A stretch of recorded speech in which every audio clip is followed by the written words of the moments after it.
will be good in health. And as in our just last class, we completed nouns case. We completed nouns case, and in today's class that we have noun miscellaneous. आज की class में हमारे पास है क्या, noun miscellaneous दिया गया है, ठीक है। अब देखो तो उसमें हम लोग करेंगे क्या कि उसमें हम लोग आज चीजों को थोड़ा सा मिक्स करके पढ़ेंगे। मिक्स इन द सेंस क्या कि जैसे कुछ यहाँ पे मैंने वर्ड्स लिख रखे हैं, ठीक है। I have written some words on just white board, ठीक। अब इन वर्ड्स का मीनिंग अपने को जानना है कि सर ये वर्ड्स है क्या और कैसे क्या नहीं है, ठीक है। तो अब सबसे पहला क्या करना है आप सभी को, you all have to just take a screenshot. अभी के अभी आप स्क्रीनशॉट ले लो इसका, ठीक है। बिकॉज अभी मैं जिसको रब कर दूंगा, so on that time you will just not be able to just know the particular word, ठीक है। चलो स्टार्ट करते हैं आज का video with they seem singular but they are plural. हमारे पास आज तो कुछ ऐसे नाउन्स हैं जो थोड़ा सा स्पेशलिटी को बताते हैं नाउन्स के, और जनरली नाउन के कुछ ये इंपॉर्टेंट कॉन्सेप्ट के एक कॉन्सेप्ट माने जाते हैं, ठीक है। सो अभी तक जैसे आपको पता था कि सर यदि कहीं पे बॉय लिखा हुआ है तो सर ये सिंगुलर होगा, और सर यदि बॉयज लिखा है तो क्या होगा, प्लूरल होगा, ठीक है। ध्यान देना कि यदि बॉय लिखा है तो सिंगुलर होगा, बॉयज लिखा है तो प्लूरल होगा।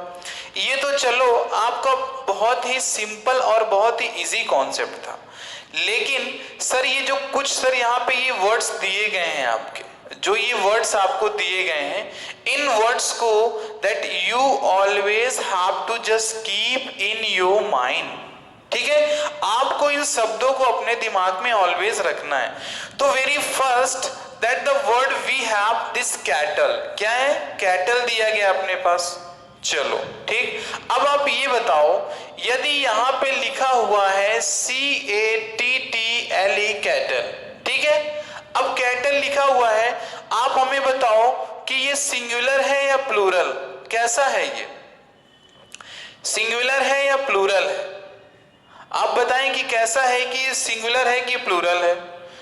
तो सर ये सर क्या है, सर दिख तो हमें सिंगुलर रहा है, सर जो ये कैटल लिखा है सर दिख तो हमें सिंगुलर रहा है, बट एक्चुअली ये है क्या, सर इसका मीनिंग प्लूरल में आता है। क्या आता है, इसका मीनिंग प्लूरल में आ रहा है वहां पे, ठीक है। इसका मीनिंग क्या आ रहा है, प्लूरल में आ रहा है वहां पे, ठीक। अब कैटल इन द सेंस होता क्या है, what is the means of cattle, cattle का मीनिंग क्या होता है, ठीक है। कैटल का मीनिंग जल्दी बताइए क्या होता है,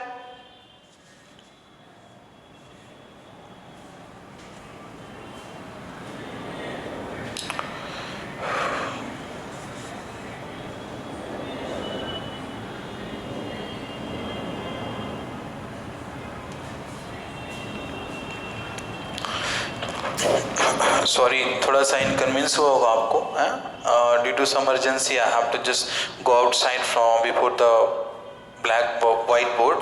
तो हम लोग पढ़ क्या रहे थे, अपन यहाँ पर थे क्या कि कैटल का मीन क्या होता है, ठीक है। अब देखो कैटल का मीन क्या होता है, तो कैटल का मीन्स यहाँ पे आपको समझना है, क्या समझना है आपको, कैटल का मीन समझना है। सर ये वर्ड कैटल लिखा गया है, कैटल मतलब क्या होता है sir, the class of animal, जो क्लास ऑफ एनिमल होती है उसका मीनिंग होता है, ठीक है।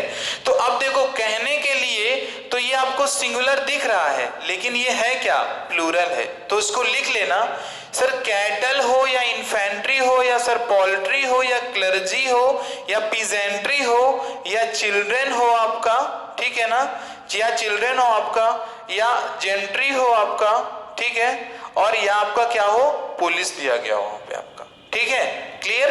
ये जैसे आपको दिए गए हैं जो भी वर्ड्स दिए गए हैं, कैटल, इन्फेंट्री, पोल्ट्री और clergy, peasantry, children, gentry and police, ठीक है। तो इन सभी नाउन के बाद, ये जो नाउन्स हमने यहाँ पे देखे, इन नाउन्स के बाद अपने को क्या लिखना है, that we always have to use plural verb. किस वर्ब का यूज करना है अपने को, प्लूरल वर्ब का यूज करना है, प्लूरल वर्ब का यूज करना है, ठीक है। अब देखो आप तो यही पढ़ रहे हो ना कि नाउन भी आप यदि पढ़ रहे हो then you must know that sir singular और प्लूरल। अब लेकिन यहाँ पे क्या है कि ये जो कैटल लिखा हुआ है, कैटल में तो आपको दिख रहा है कि सर ये आपका क्या sir actually the class of animal बता रहा है, सर एनिमल को बता रहा है, नहीं सर पशु, ठीक है। मीनिंग इसका पशु। इन्फेंट्री मतलब क्या है, बच्चे का जो आपका ग्रुप होता है। पोल्ट्री मतलब क्या, जो आपके नहीं बोलते हैं कि जो सपोज दैट जो चिकन वगैरह होते हैं आपके ना, ठीक है, तो वो उसमें आएंगे। क्लर्जी मतलब आपको जानना चाहिए पादरी होता है, ठीक। और पिजेंट्री मतलब क्या होता है सर, जो किसान वाला पूरा का पूरा जो ग्रुप आता है आपका। चिल्ड्रन क्या होता है, ठीक है, ऐसे आपके ये आगे क्या दिए गए, ठीक। सो इन सारी चीजों को अपने को जानना चाहिए। हम लोग लेकिन करते क्या है, अपने डे टू डे लाइफ में इसका यूटिलाइजेशन हमारे पास बहुत ज्यादा होता है। चिल्ड्रन का अपने पास इनका यूटिलाइजेशन है, तो हम लोग क्या करते हैं, इसमें से कुछ ही वर्ड्स में से, इन सभी वर्ड्स में से कुछ वर्ड्स के बारे में हम लोगों ने सुन रखा वहां पे। लेकिन इंपॉर्टेंट क्या है, cattle, infantry, poultry, clergy, peasantry, ठीक है, पोलिस, जेंट्री और चिल्ड्रन, ठीक। अब थोड़ा सा इसको मैं रब करूंगा। आई होप सो दैट आप लोगों ने स्क्रीनशॉट ले लिया है। And why I just need to rub this actually the concept because I have to present a few examples for you, ठीक है। अब एग्जांपल के थ्रू हम लोग समझेंगे उसको। चलो ठीक है, लिखते हैं हम लोग वहां पे, ठीक है। अब यदि मैं लिखता हूं एग्जाम्पल फर्स्ट, यदि इफ आई राइट एग्जाम्पल, अब यहां पे मैंने लिख दिया कैटल इज ग्रेजिंग ग्रास, ठीक है। चलो सेंटेंस लिखा हुआ है कैटल इज ग्रेजिंग ग्रास। अब कैटल लिखा हुआ है, आप क्या जानो कि सर ये सिंगुलर है कि प्लूरल है, आप बताओ कि सिंगुलर है कि प्लूरल है। तो सर ये कैसा है आपका, सर ये प्लूरल है। अब प्लूरल के बाद देखो वर्ब कैसी लगी है, सर वर्ब लगी है सिंगुलर, तो यहीं पे गलती होगा और करेक्ट यहाँ पे क्या आएगा, करेक्ट यहाँ पे हो जाएगा आर। तो क्या हो जाएगा, cattle are grazing the grass, ठीक है। ये हुआ आपका। तो वो जो मैंने वर्ड्स बताए आपको, मैंने बोला क्या, मैंने why just said to you that, आप देखो लिखना क्या है, क्या आपको याद रखना है, कैटल याद रखना है आपको, ठीक है। इन्फेंट्री याद रखना है, पोल्ट्री याद रखना है, चिल्ड्रन याद रखना है, ठीक है, जेंट्री याद रखना है, पुलिस याद रखना है आपको। क्लियर। ये जो मैंने आपको वर्ड्स बताए, इन सभी वर्ड्स को आपको just always just keep in your mind. अभी मैं यदि यहाँ पे लिख देता हूं peasantry, suppose that if I write here peasantry, अब ये पिजेंट्री तो लिखा हुआ है, चलो ठीक है, बताओ इज लगेगा या आर लगेगा पिजेंट्री के बाद। अब आप बताइए क्या लगेगा, पिजेंट्री के बाद इज लगेगा या आर। तो सर पिजेंट्री के बाद सर यदि अपने को पता है सर, तो वहां पे अपन टाइम वेस्ट नहीं करेंगे और सर इजिली क्या करेंगे, अपन एरर्स को फाइंड कर लेंगे। तो पिजेंट्री के साथ क्या लगेगा, आर लगेगा ना। अब आर क्यों लगता है कि सर एक्चुअली ये जो नाउन पिजेंट्री है सर, ये देखने में तो सिंगुलर लग रहा है, लेकिन एक्चुअली है क्या, ये बताइए, ये है क्या एक्चुअली पिजेंट्री। अब suppose if I write here, यहां पे सपोज दैट पुलिस लिख दिया मैंने बोल दिया पुलिस इज पेट्रोलिंग, ठीक है, मैंने लिख दिया पुलिस इज पेट्रोलिंग, चलो ठीक है। अब मैंने यहां पे लिख दिया police is patrolling. No actually you आपको क्या देखना, अब देखो इसी पुलिस में क्या आएंगे बहुत सारे। अब बताओ इस पुलिस को ये लिखा तो सिंगुलर में है, लेकिन हम लोग इसे प्लूरल क्यों मान रहे हैं, उसका कारण बताइए, उसका कारण आप बताइए वहां पे। Actually what is the main reason, क्योंकि सर देखिए सर, आप पुलिस में भी क्या आएगा सर, डीएसपी आ जाएंगे, एसपी आ जाएंगे, आपके एडिशनल एसपी आ जाएंगे, डीआईजी आ जाएंगे, आईजी आ जाएंगे, डीजीपी आ जाएंगे, ये कांस्टेबल आ जाएंगे, एएसआई आ जाएगा, एसआई आ जाएंगे, सारी चीजें आपकी आ जाती हैं वहां पे। सो दैट मीन्स आप समझो कि sir under one police that every these types of जो भी वैरायटीज ऑफ पुलिस पोस्ट हैं वो सभी आती हैं सर, जिस कारण से हम सर इसे क्या कहते हैं, सर इसे हम लोग प्लूरल कंसीडर करते हैं। देखने में तो सिंगुलर लग रहा है, लेकिन ये है कैसा, प्लूरल है। तो जब ये प्लूरल है तो क्या कभी पुलिस के साथ इस लगेगा, नहीं लगेगा, ये गलत हो जाएगा। और इसके साथ क्या लगेगा, आर लगेगा, आपका क्या लगेगा, आर लगेगा। समझ में आया, वेरी गुड, चलो ठीक है, क्लियर, समझते रहो, धीरे धीरे सब कुछ समझ में आता रहेगा आपको वहां पे। अब यदि मैं करता हूं, कहीं पे आपको वर्ड मिल गया क्लर्जी, अब क्लर्जी मिला हुआ है, यदि ऐसा लिखा हुआ है, ये यहां पे लिखा हुआ है क्लर्जी, ठीक है। अब क्लर्जी के बाद आपको यूज करना है गो या गोज, ठीक, देखो टेंस में भी यहीं पर आप देखो सब कुछ आपका टेंस के अकॉर्डिंग ही होगा। क्लर्जी लिखा हुआ है, क्लर्जी के बाद गो लगेगा कि गोज लगेगा, दिस इज योर टर्म। आप बताओ कि क्लर्जी के बाद क्या लगने वाला है, क्लर्जी के बाद गो लगेगा कि गोज लगेगा।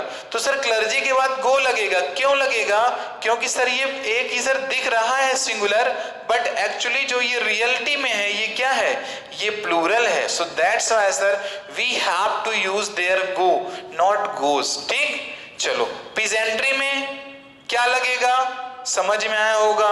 चिल्ड्रन में क्या लगेगा, बोलो समझ में आया। इन्फेंट्री में क्या लगेगा, समझ में आ गया होगा आपको। ठीक है, ये जो मैंने आपको वर्ड्स बताए, इन वर्ड्स की प्रैक्टिस कर लोगे यदि 10 to 15 times, so you are just not going to forget this type of words. Actually इन शब्दों को आप भूल नहीं पाओगे। देखने में तो सिंगुलर लगते हैं, लेकिन ये होते क्या हैं, ये होते हैं एक्चुअली प्लूरल होते हैं। और आपने टेंस में भी पढ़ा, इंग्लिश में भी आप पढ़ रहे हो since the time when you started to study.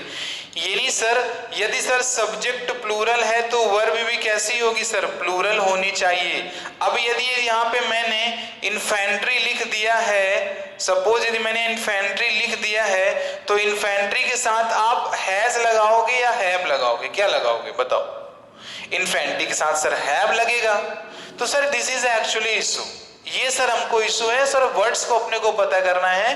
Weather we are not capable to just write the example, it can be just important, but यदि आपको वर्ड नहीं पता है ना, then there is a problem, तो आपको फिर प्रॉब्लम हो जाएगा। इसलिए वर्ड्स आपको क्या होने चाहिए, बिल्कुल रटे होने चाहिए, that these all words just be in your mouth. ठीक है, चलो वेरी गुड। अब सेकेंड कॉन्सेप्ट में हम लोग आते हैं। सर सेकेंड कॉन्सेप्ट क्या कहता है, आप लोगों ने सुना होगा, जैसे मैं लिखता हूं पेयर, क्या लिखता हूं मैं, पेयर लिखता हूं। ठीक है, अब बताना, ये पेयर लिखा हुआ है, ठीक, और यहां पे मैंने लिख दिया डजन लिख दिया। ठीक है, यहां पे मैंने लिख दिया मिलियन लिख दिया, यहां पे मैंने लिख दिया बिलियन लिख दिया। क्लियर। अब यहां पे हमने लिख दिया 100, क्या लिख दिया मैंने यहाँ पे लिख दिया 100। ठीक है, अब जो ये तो आपको वर्ड्स दिख रहे हैं 100, डजन, मिलियन, बिलियन, ठीक है, ये जो आपको दिख रहे हैं, थाउजेंड भी हो सकता है आपका, लेकिन थाउजेंड्स नहीं होता, इसे ध्यान देना। कभी भी मैं यहाँ पे लिख देता हूँ THOUSAND। ठीक है, अब देखो ये क्या है, देखो जितने भी आपके यहाँ पे ये वर्ड्स लिखे हुए हैं ना, दे ऑल आर प्लूरल, वो सभी के सभी क्या हैं, प्लूरल हैं। आप बताओ पेयर में 2 नहीं आते, डजन में 12 नहीं आते, ये आपका 10 लाख नहीं लिखा हुआ है, बिलियन है आपका, 1000 आपका हो गया, 100 हो गया आपका। यानी सर ये क्या है सर, कि ये इनका मतलब ही सर प्लूरल होता है। क्या होता है, इनका मतलब ही प्लूरल होता है। लेकिन ध्यान दें आप, कभी भी इनके पहले यदि कोई न्यूमरल एडजेक्टिव, क्या यदि कोई न्यूमरल एडजेक्टिव लगा होता है, यानी सर कोई यदि नंबर लगा होता है, तो इनके साथ तो एस और ईएस नहीं लगेगा, लेकिन इनके बाद आने वाले नाउन के साथ एस और ईएस लग जाएगा। ठीक है, चलो अब कैसे देखते हैं अपन, ध्यान देना। यदि मैं लिखता हूं यहां पे, सपोज दैट मैंने यदि यहां पे लिख दिया 2000 रुपीज, ठीक है, ध्यान देना। अब देखो यहां पे आपको गलती पकड़ना है, कैसे गलती पकड़ोगे वो मैं आपको बताऊंगा पहले, फिर आप इसके बात करोगे। ये लिखा हुआ है 2, क्या लिखा हुआ है, 2 लिखा हुआ है, 2 के बाद क्या लिखा है सर, थाउजेंड्स लिखा हुआ है, जो कि सर ये गलत है। यहां पे सही क्या होगा, THOUSAND, 2000, ना कि 2000 होगा वहां पे। और सर ये रुपीस तो आपने सही लिखा है, इसलिए सर इस रुपीस में कोई भी प्रॉब्लम नहीं है। अब वहीं at the same place if I right 2 pairs of shoes, ठीक है, अब यहां पे क्या लिखा है, 2 पेयर्स ऑफ शूज, यानी पहले तो सर ये एक पेयर है सर आपका, अब इसके पहले 2 लिखा हुआ है तो आप एस लगाओगे, नहीं, ये भी आपका गलत होगा। तो सही क्या होगा, इसका सही होगा 2 पेयर ऑफ शूज। क्या सही होगा आपका? 2 पेयर ऑफ शूज होगा। ध्यान देना, कहीं भी आपको इंग्लिश में while just finding the error, जब कभी भी आप इंग्लिश में एरर को फाइंड कर रहे हो और आपके सेंटेंस या तो आपके पैसेज में कहीं पर भी, ठीक है, कहीं पर भी यदि आपको ये चीजें मिलती हैं देखने को, डजन हो गया, ठीक है, ये मैंने लिख दिया मिलियन लिख दिया, यहाँ पे मैंने लिख दिया बिलियन लिख दिया, ठीक, मिलियन हो गया, बिलियन हो गया, और पेयर लिख दिया मैंने यहाँ पे, और यहाँ पे मैंने लिख दिया 100 लिख दिया। क्या लिख दिया मैंने यहाँ पे? 100 लिख दिया, और यहाँ पे मैंने 1000 लिख दिया। ठीक, अब चलो, ये भी सही लिखा हुआ है, ये भी सही लिखा है सर, ये भी सही लिखा है, ये भी सही लिखा है। Every word has just written correctly, but वहीं एट द सेम टाइम यदि गलती से कहीं पर भी THOUSANDS thousands लिखा होता तो क्या ये सही होता? नो सर, गलत होता। यदि मैं बोलूं कि यदि डजन्स लिखा होता तो क्या सही होता? गलत होता सर। मिलियंस लिखा होता तो क्या ये सही होता? गलत होता सर। यदि बिलियन लिखा होता तो क्या ये सही होता? गलत होता सर। पेयर्स लिखा होता तो क्या सर सही होता? नो, रॉन्ग होता। यदि 100 था, यदि ये 100 लिखा होता, हंड्रेड्स लिखा होता तो भी सर ये गलत होता। अब मैटर ये नहीं करेगा, ध्यान देना, मैटर ये नहीं करेगा कि सर इसके पहले 4 लिखा है या 5 लिखा है, 4 लिखा है या 5 लिखा है, 2 लिखा है या 9 लिखा है। सर कोई भी न्यूमेरल एडजेक्टिव हो सकता है, बट ये ऐसे ही लिखे रहेंगे, लेकिन इनके बाद जिस भी नाउन का आप यूज करोगे वो नाउन आपका प्लूरल में आएगा। जैसे मैंने यदि यहां पे लिख दिया 2 पेयर ऑफ पेंसिल, अब बताना ये सही है कि गलत? सर ये गलत है। क्यों गलत है? कि सर आपने यहाँ पे 2 लिखा, फिर पेयर लिखा, ये ऑफ लिखा है, लेकिन इसके बाद आपने क्या लिखा? पेंसिल लिखा। और मैंने पहले ही बताया था यदि कोई न्यूमरल एडजेक्टिव लग दिया तो पेयर के बाद आने वाला नाउन हमेशा किस में होगा? प्लूरल में होगा। तो ये सही क्या हो जाएगा? ये आपका करेक्ट हो जाएगा। It will be correct 2 pair of pencils. ठीक है, क्या हो जाएगा? 2 पेयर्स ऑफ पेंसिल। अब बताना 5 बिलियन सही है या 5 billions? Which one is correct, this one और this one? Sir this one is correct and this one is incorrect. ठीक है, 500 होता है या 500 होता है? बताओ सर, ये गलत लिखा हुआ है, सही क्या होता है? सर करेक्ट होता है 500। क्या सही होता है? 500 सही होता है। बोलो समझ में आया कि नहीं? समझ में आया कि नहीं? अब देखो है क्या कि ये जो मैंने आपको बताया, तो कुछ नाउन क्या मैंने आपको बोला कि जो सिंगुलर दिखते हैं लेकिन वो होते क्या है? प्लूरल होते हैं। फिर मैंने आपको कॉन्सेप्ट थोड़ा सा ये पेयर, थाउजेंड, डजन्स वाला मैंने आपको बताया कॉन्सेप्ट वहां पर। ठीक है, अब जो अपने पास कल की क्लास में रहेगा, तो कल की क्लास में अपने पास क्या रहने वाला है? कल की क्लास में अपने पास होगा कि जैसे मैंने लिखा था कि सर ये नाउन देखने में तो सिंगुलर होते हैं लेकिन होते क्या है? प्लूरल हैं। अब हम लोग क्या करेंगे? नाउन जो देखने में तो प्लूरल होते हैं लेकिन उनके बाद जो वर्ब आती है वो कैसी आती है? वर्ब हमेशा सिंगुलर आती है। मतलब सर नाउन देखने में प्लूरल लेकिन है कैसा? सिंगुलर है। कैसा है? सिंगुलर है। 3 कैटेगरी। सर कुछ नाउन सिंगुलर दिखते हैं लेकिन प्लूरल होते हैं, और सर कुछ नाउन प्लूरल दिखते हैं लेकिन सिंगुलर होते हैं, और सर कुछ नाउन ऐसे होते हैं जो कि सिंगुलर भी उनका वही होता है और प्लूरल भी उनका वही होता है। जैसे ज्यूरी ले लो आप, डियर ले लो आप, फिश ले लो आप, इनका सबका क्या होता है? सर वही सिंगुलर वही प्लूरल, वही सिंगुलर और वही प्लूरल होता है आपका। ठीक है, सो आज की क्लास के लिए आप इसको इतना ही रखो। ठीक है, क्योंकि आपके पास वर्ड्स हैं, जैसे आपको, जैसे मेरे को तो याद है, but these words also just actually remember to you. आपको भी याद होने चाहिए। 1000, डजन, मिलियन, बिलियन, पेयर्स और 100। ठीक है, ये जो सारी चीज लिखी है वहां पे। फिर उधर हमने क्या क्या पढ़ा था? पीजेंट्री पढ़ा था, जेंट्री पढ़ा था, इन्फेंट्री पढ़ा था, ठीक है, पुलिस पढ़ा था हमने, क्लर्जी पढ़ा था, ठीक, यही सारी चीज हमने उधर तरफ पढ़ी थी वहां पे, तो वो भी हमारे माइंड में होना चाहिए। जब तक माइंड में नहीं रहेगा तो नाउन के बाद वर्ब का यूज कैसे करोगे, जरा सोचो आप वहां पे। ठीक है, सो फाइन डियर, आप इसको आज इसको सही ढंग से पढ़ लो इसको वहां पे। और मैं आपको जैसा कि at the last of every video I just say, so today again I will just say to कि प्रैक्टिस ज्यादा से ज्यादा करना if you really wants to learn the English. So यदि आप सच में सीखना चाहते हो तो प्रैक्टिस आप ज्यादा से ज्यादा इसको कर लेना। तो ठीक है क्लास, आज के लिए हम लोग बस इतना ही रखते हैं, मिलते हैं अगली क्लास में न्यू कॉन्सेप्ट ऑफ नाउन्स के साथ। So thank you class and have a cheerful day. Thank you.